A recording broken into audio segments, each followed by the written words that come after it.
We are giving out the Inspiring Leadership Awards tonight to these 3 community leaders because they inspire other people by their actions. We also hope to inspire others by giving these awards. So that we're coming together, we celebrate each other, and we encourage more of that to happen. And so just a little housekeeping thing. In an effort to keep us on track, we are timing the people who will be speaking. So we're going to have introducers, and they get 1 minute to introduce the honoree. The honoree gets 5 minutes to speak. And then if you go over time, there are some wonderful volunteers who have yellow and red cards. And I'm not sure where they are, but they'll flash at you, including me when I go over time. So I'd like to introduce our first person to introduce an honoree. Our first person is Dick Flax, who is our co-president, founding member, and also a sponsor and super involved with SBCAN. It was founded in his bedroom. I mean,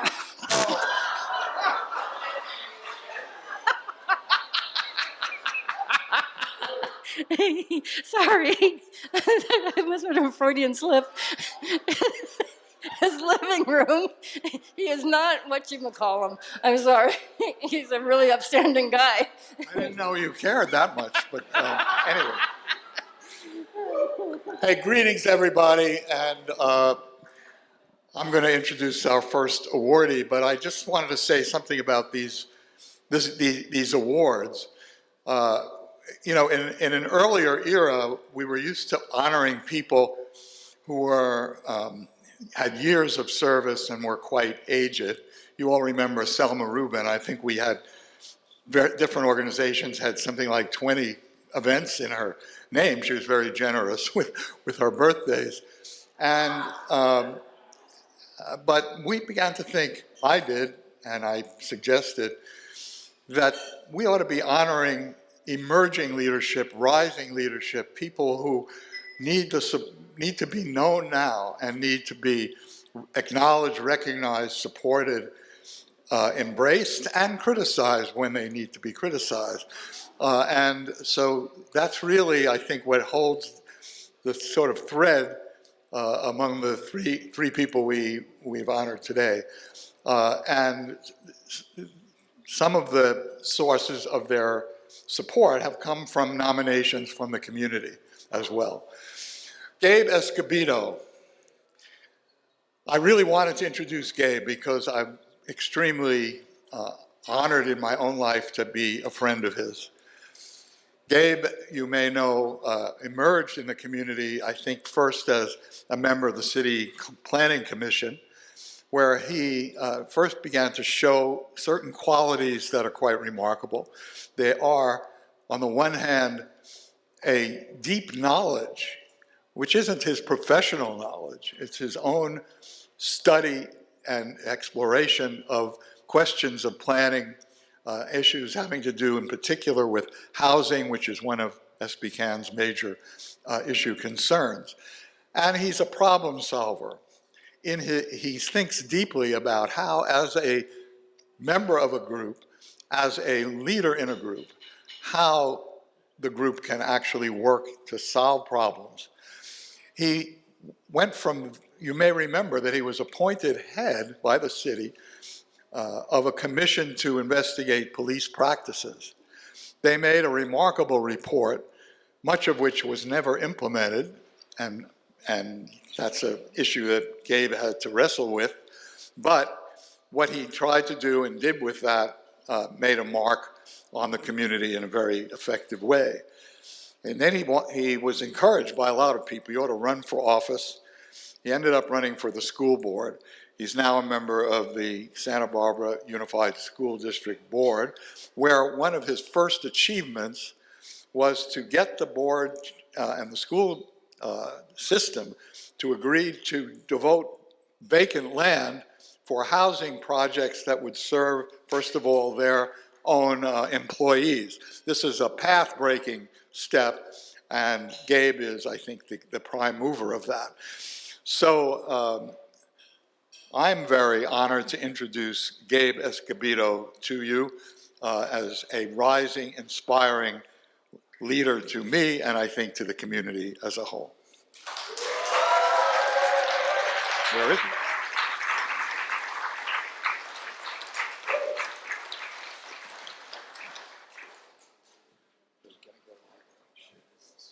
Thank you.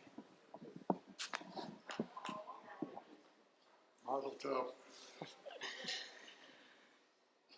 Thank you for the kind words, and thank you all for being here. Thank you to my partner, thank you to my friends, thank you to my mentors like Dick. I was really hoping that today would be a day where we could celebrate multiple things, not only tonight, but our wins locally, regionally, and nationally. And unfortunately, we didn't have the national wins that we had wanted. And so I start a little bit somber to begin. I promise it's not all that way. But I've done a lot of reflecting the last couple of weeks, as many of us have in this room. And I was taken back to a core memory for me growing up. And it was my mom being in her room, and she's on the phone, and I'm pretty sure she's talking to my dad. And I grew up in a single-parent household, for those that don't know. She comes out of the room, and she's fairly upset. And I happen to be there, and she comes to me, and she says, "Hey, you know we're rich, right?" I'm like 10 or 11, so I thought we won the lottery. So I start thinking about the new skateboard I want, the clothes I want, the shoes I want. I'm going to go to school the next day, and I'm going to tell all my friends how I made it. I'm rich. Come over. We're going to go do something fun. And I think she could see the wheels turning, and I landed in a different place than I think she wanted me to. And so she continued on to tell me, we're rich not because of things, we're rich because we have each other. And so I felt a lot of pain, a lot of frustration, a lot of anger, a lot of sadness the last couple of weeks. And the only thing that is worse than that is feeling like you're alone. And so as I look around this room, and I hope that you do too, you realize that you're not alone. And that we're not alone, and that we're rich because we have each other.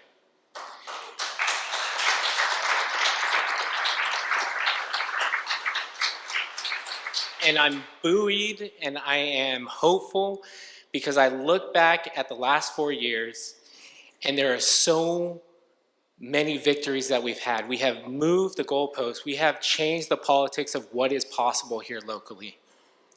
We have a local affordable housing trust fund that didn't exist 4 years ago, that we fought for, that we advocated for. We have a tenants union, and we have tenants unions all across our region that are fighting for working families all across this region. We have tenants that stood up to greedy corporate landlords, and they won. And they won. In our schools, we have the housing for our employees who can't afford to live the place that they work, the place that they serve, the kids that they get to support. We are addressing and we are attacking anti-Blackness in our schools head on. We have, just on Tuesday, the youngest planning commissioner ever appointed, Benjamin Peterson, to the City Planning Commission. When I joined the Planning Commission, there was not a single renter on there, there were no young people on there, and the conversations at the time showed it. And now we do. I look at all of the stuff that we have accomplished over the last 4 years, and it buoys me. I look at all of the people here, and I don't feel alone.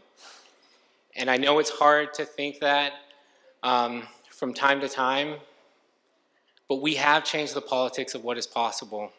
And it's going to take every single person in this room to make it a reality. But if we're going to do so, it's going to require that we rest. And so for the next 6 weeks, 2 months, however long it takes, be with family, be with loved ones, do the things that fill your cup, do the things that bring you joy, because we need you. And you bet your ass we're going to fight. And we're going to start locally, and we're going to take this thing nationally, and we're going to win because we're on the right side. We're fighting for working families. We're fighting for the most vulnerable people in our community. And we're going to do this. It doesn't feel like it right now, but I promise you, we have seen it the last 4 years, and we will see it in the future. So thank you for being here. Please support SBCAN. I appreciate you so much. Thank you, Dick. I love you, and I appreciate you.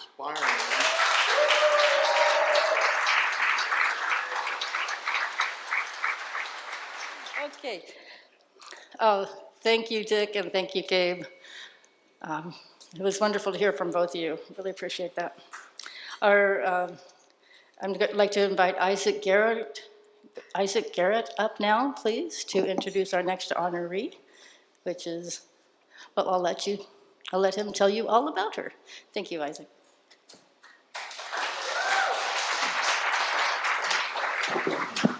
Good evening. I'm Isaac Garrett, the Vice President of the Martin Luther King Jr. Committee. Onja Lawson Brown. Onja was nominated for this award by Crystal and the rest of the Healing Justice Santa Barbara leadership team. The Healing Justice leadership team loves and is so proud and thankful for all you have done in this community and for our people. And I certainly second that motion. For those of you who may not know, some of the things that the Healing Justice is referring to, Onja Lawson Brown was elected to president of the Martin Luther King Committee in 2016. The committee's mission statement is to foster positive relationships between the many diverse groups in the Santa Barbara community and the surrounding areas, to sponsor programs and events that exemplify the teaching of Dr. Martin Luther King, and to celebrate the Martin Luther King Jr.'s birthday. We have had a certain number of established programs to fulfill that mission statement. Onja Lawson Brown, as president, expanded every one of those programs and added some new ones. Time will not permit me to go into all of the programs, but you can find them on our website at www.mlksb.org. Thank you.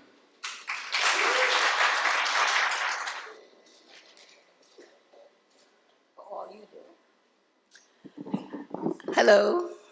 I want to thank, first of all of you that are here, and especially those that are sitting at the table with me, and some of you that are around.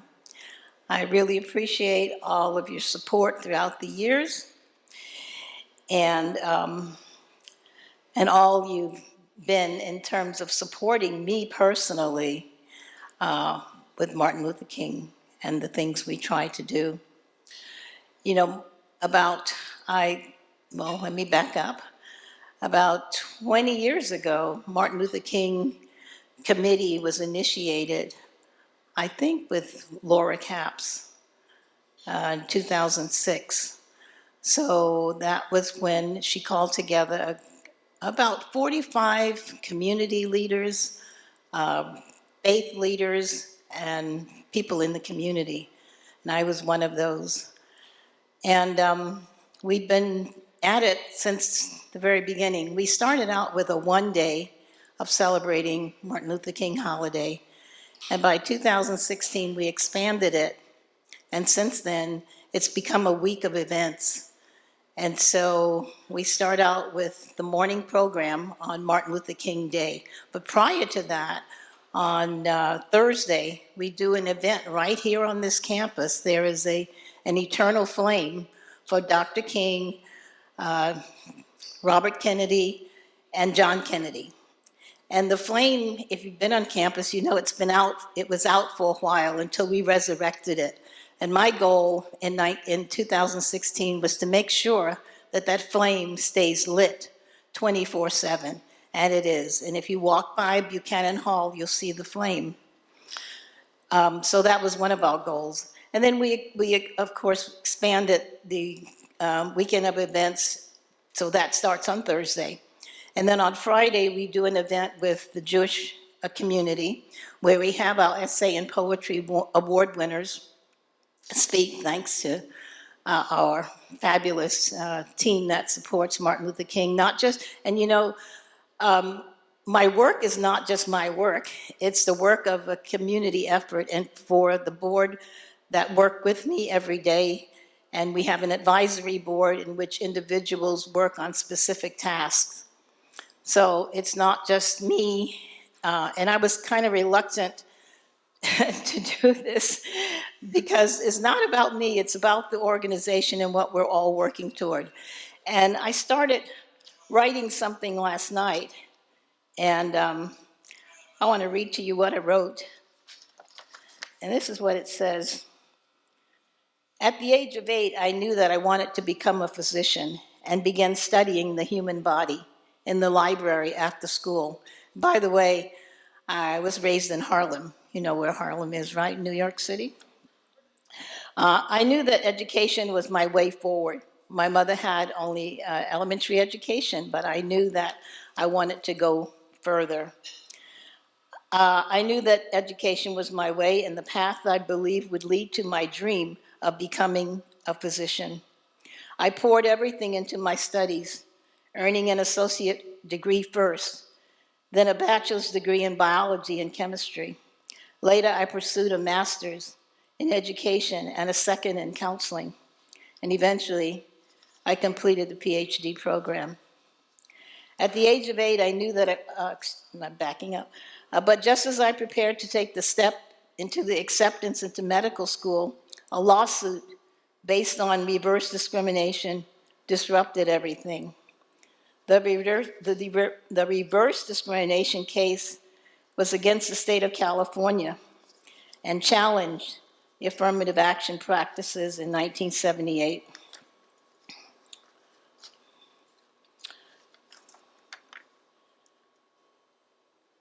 Just as I prepared to take that step into acceptance into medical school,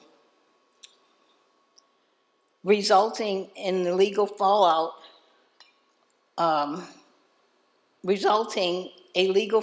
cast a shadow over opportunities for aspiring students like me, and medical school slipped away, leaving me with a profound sense of loss. Over time, my commitment to justice and equality deepened. I took leadership roles advocating for systemic change and standing firm in the belief that integrity mattered more than personal gain. My involvement with the Martin Luther King Jr. Committee of Santa Barbara became a cornerstone of my life and began almost 20 years ago. This work has been challenging, as it has been rewarding. Upholding Dr. King's legacy means more than hosting events or organizing programs. It means building bridges between communities and inspiring others to take action. It requires perseverance, patience, and an unshakable belief in the power of collective effort. As I approach what I hope will be my final year in this role, I remain driven by the same conviction that first led me to the March on Washington so many years ago. The fight for justice is far from over, but I take pride in knowing that my efforts have contributed to something greater than myself. Thank you. So I'm sorry about that delay, but I wanted to let you know what the honorees are receiving. So the framed certificate is from Santa Barbara County Action Network. And as you know, that's our Inspiring Leadership Award. But we have wonderful supporters of elected officials who have also brought certificates or sent certificates if they couldn't make it. So I want to recognize and thank them for those. This one is from Greg Hart from the California State Assembly.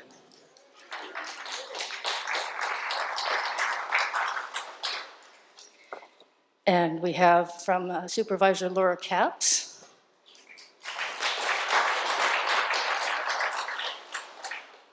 We have from Supervisor Doss Williams.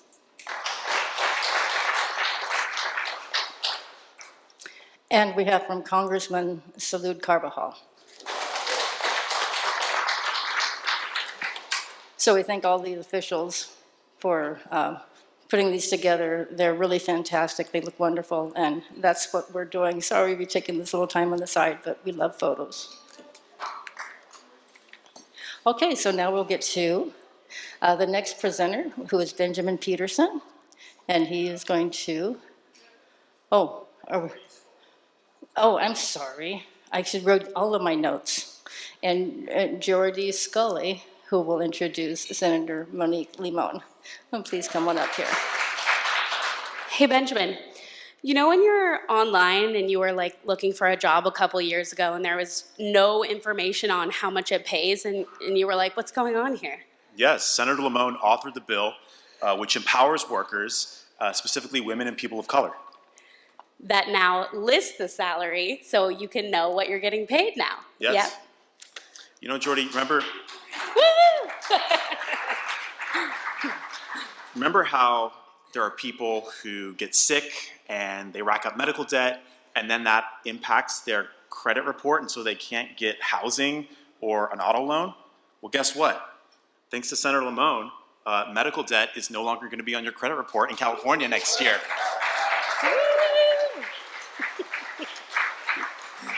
In all seriousness, Senator Limón is a product of this community and a nationally and state recognized leader. She was born in this community, went to UC Berkeley for her undergrad, Columbia for her master's, and then came back and worked in higher education for 14 years before she decided to run for the school board in 2010, the state assembly in 2016, and the state senate in 2020, winning all of those, of course. Her legislation has focused on education access, healthcare, consumer protections, the climate and the environment, and women's rights. She's the chair of multiple committees, including the Banking and Finance Committee and the Health Committee. And she's the only legislator to be recognized, the state legislator, to be recognized on the Forbes 50 Future of Work list, which is an innovative list showing and highlighting leaders who are shaping the future of work in the United States and around the world. And, I might add, Senator Elizabeth Warren said she keeps Senator Limón on her list of women who get stuff done.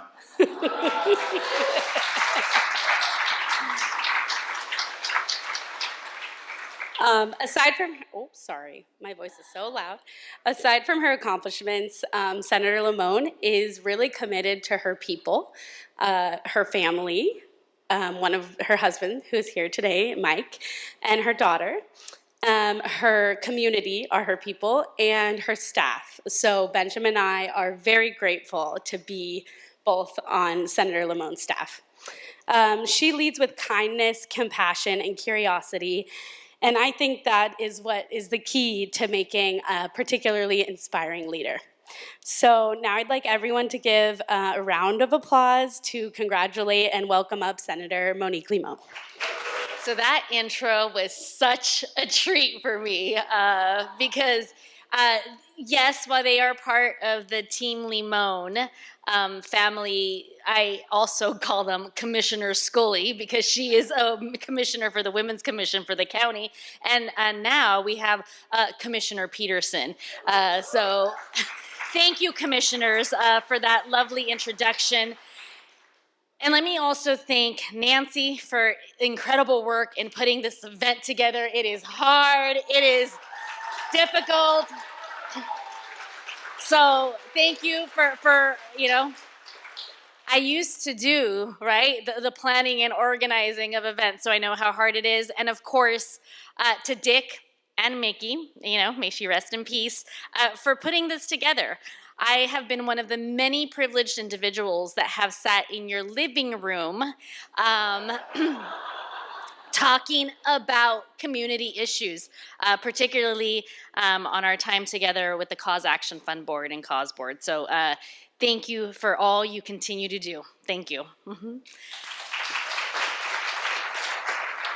So, I am also honored and want to congratulate Gabe and Onja, where'd you go? Right here, who I have had the privilege to work with in our community. No one in our community does anything by ourselves. We do it together. There is no elected official that is just about that person. It is a collective. It is a we that does this together. And so I feel honored that I have been in the state legislative role for the last 8 years, 6 years on a school board, but every step of the way, I look in this room and I'm just looking at all the folks that I've sat with, that I've talked to, that I've strategized with over the last, decade plus, trying to do the good work for the community on all issues. And this, I think it's been touched upon that this election, we got some incredible highs, right? Like we got some folks elected and got incredible highs, and then we had some lows that we've all processed. And in my district, in the Senate district I have, which now includes San Luis Obispo, Santa Barbara, and Ventura counties, I woke up at 8 a.m. to the news that the mountain fire had broken out in my district. The mountain fire was down in Ventura County and Camarillo. And I spent the next days after the election, the week after the election, most 80% of my day was about mountain fire for a week, because that is what we do. And it was also a reminder that because it is what we do, we get up every single day to do the work that the people, that the community needs us to do. So no matter who is in charge, no matter who is elected, no matter what the future holds, we show up for our community. And that is, I think, it is real and it is important. And as I sat here, thinking and reflecting on what, folks have said this evening, I also realized that over the 4 years that I was in office, we did have the soon-to-be president, when he was the former president, I want to tell you what we did do in California. We took that time, and, me as a legislator personally, I ran a bill to unionize 40,000 childcare workers in this state while he was in office. While he was in office, we passed laws to create the first consumer protection agency in our state, a bill that I authored while he was in office. While he was in office, I decided that the agency that regulates oil and gas needed to be reformed in our state and needed to include health and wellness in its mission. And we did that in California while he was in office. So I want folks to remember that while it will be difficult, so many people in our community wake up to a hard life and a hard world, no matter what day and who is in office. And so we will be there for those individuals. We will be there together, because there is no elected official that does it by him or herself or their self. And so I think that that is very, very important, and I am proud of the work that I have done in the legislature, proud that I have been able to do it with all of you. So thank you, SBCAN. So now is the time for a very brief introduction or report on what we've been doing in the past year. And we're only going to hit a few highlights because we don't want to keep you here all night. So I'd like to invite my co-executive director and our assistant director to come up here. And Senator Limón, you beat me to the punch, because I was going to thank Nancy Avos for organizing this event. She did a wonderful job.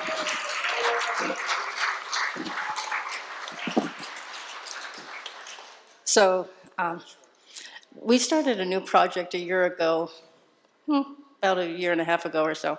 It's a watershed project, and we've just decided to form a new group called the Santa Maria River Keepers. We're working on watershed issues on the Santa Maria River. We've been working on them, but now we've got some new exciting things happening. We're going to start doing some planting in the Santa Maria Riverbed where there had been encampments. And we're working with the County of Santa Barbara, we're working with Channel Islands Restoration, And we're recruiting a lot of people to do that. So we're so excited about that. And also along the watershed issues, we're going to try to create the first bioswale project, wetland project on the Santa Maria River, which will clean up a portion of the water that comes through the Orchid Solomon Creek and it heads out to the Guadalupe or to the Santa Maria River estuary at Guadalupe Beach. And so we're really excited about that. This is a project that was started by a county employee about 8 years ago, but he didn't get it over the finish line. He brought all the agencies together, got a plan made. It was a wonderful document, but it didn't quite make it. So now we're so excited that we're starting that. So that's one of the things we've been doing. Now I'd like to ask Co-Executive Director Ken Huff to give a report. Thank you, Jeannie. Do y'all remember 9.5 years ago when there was a big oil spill out in the channel? Yeah, well, you know, there's a company now that bought that from ExxonMobil. They're trying to restart that pipeline. And we're fighting it with all we can and with a lot of help from Environmental Defense Center and working with GOO and Sierra Club and others. So we're not going to let them restart that and run oil through that, that leaky pipeline. Oh, do you remember 20 years ago, we were fighting a battle in Lompoc to stop annexation and building in prime ag land along the Bailey Avenue corridor. So we've won that, we won it again, we're still fighting it, and now we're fighting the same kind of battle in Santa Maria, where we're trying to protect the prime ag land from being annexed and built upon. Nancy. All right. Hello, everyone. Thank you for joining us. We're so excited for you to be here with us. So I'll catch you up on some of our latest South County projects, one of them being our first ACEs Trauma-Informed Workshop that SBCAN has ever had. We're hosting it on January 24th of 2025. So right as the new year starts, please sign up your nonprofit organization staff. We're trying to effectively serve our low-income and houseless residents as best as possible. So we're going to be learning some tools on how to navigate through that. We're also working with the East Side, so we got a $10,000 grant from the McCune Foundation to start on some projects on the East Side. So one of them is strategizing how to keep East Side businesses open and successful and thriving. The other is also just to clean up the streets. So we have along the freeway, some of the areas along the freeway are kind of neglected, and so we want to make sure those are clean and that residents feel like they have a voice. And then also, SBCAN continues to be on the forefront of working to promote affordable housing for our hardworking residents and employees in the county. And we're doing that in several different ways, one of which is to promote affordable housing on underutilized vacant county-owned land. So let's keep this work going, and thank you for supporting us, thank you for being here, and congratulations to all of our honorees, and thank you to Ken and Jeannie, who are two of the best bosses ever. I'm very grateful. Okay, so now I would like to invite our board member, Gail McNeely, to come up. He has a musical message for all of you. I'm the singer from SBCAN. If you go to any of our awards dinners, North County, you'll see me there and hear me there. Dick, this is also your entrance music, this song. It gives you a lot of time to get up here to introduce Jeff Green. How's that? So it's a cover. That's what it is. It's a cover. So it's going to rain. We feel the rain coming, and we need rain. So this song is kind of at a good point in our lives. A long time ago, 1,000,000 years BC, the best things in life were absolutely free, but no one appreciated a sky that was always blue, and no one congratulated a moon that was always new. So it was planned that they would vanish now and then, and we must pay before we get them back again. That's what storms were made for, but you shouldn't be afraid for. Every time it rains, pennies from heaven. You can sing with me. Don't you know each cloud contains pennies from heaven. You'll find your fortune falling all over town. Make sure that your umbrella is upside down. Trade them for a package of sunshine and flowers. If you want the things you love, you must have showers. So when you hear it thunder, don't run under a tree. There'll be pennies from heaven for you and me. Dick Flax, everybody. Dick Flax. Thank you, thank you. There's a purpose to that song. I think Dick and Jeff will explain that. You might even understand what the purpose was. I just want to point out we are the only organization, maybe in America, that has a professional clown as the secretary of our board, and that's Gail McNeely. That's who he is. Thank you, Gail. So we formed this organization, and many of the founders are in the room. We hoped it would be self-sufficient. This was a pipe dream in terms of dues. But we've been able to get, like other organizations, the opportunity to have these kinds of annual events. We have one in the North County, one in the South. This is the South. And they've been able to help sustain this staff that you just met. They are extremely hardworking. In fact, Jeannie and Ken were honored by the Fund for Santa Barbara this year as community leaders and community activists, and they deserve that very much. So Jeff Green was one of the people in my living room, not bedroom. I don't think he's ever been in my bedroom. As one of the founders, and he's gone on to big things, and he would also be an inspiring leader, as we all know. I can barely keep up with the titles, the roles that he's been playing with the Fund for Santa Barbara, with the City College Foundation, and now a statewide role with the nonprofit organization whose name I'm not remembering. But we asked Jeff to come up here and milk the pennies from your heavenly bodies right now. And that's because he's a professional at this. And he asked me, maybe we had some idea of how to do this. And I said, no, you're the professional. So he will read the room and then seduce from you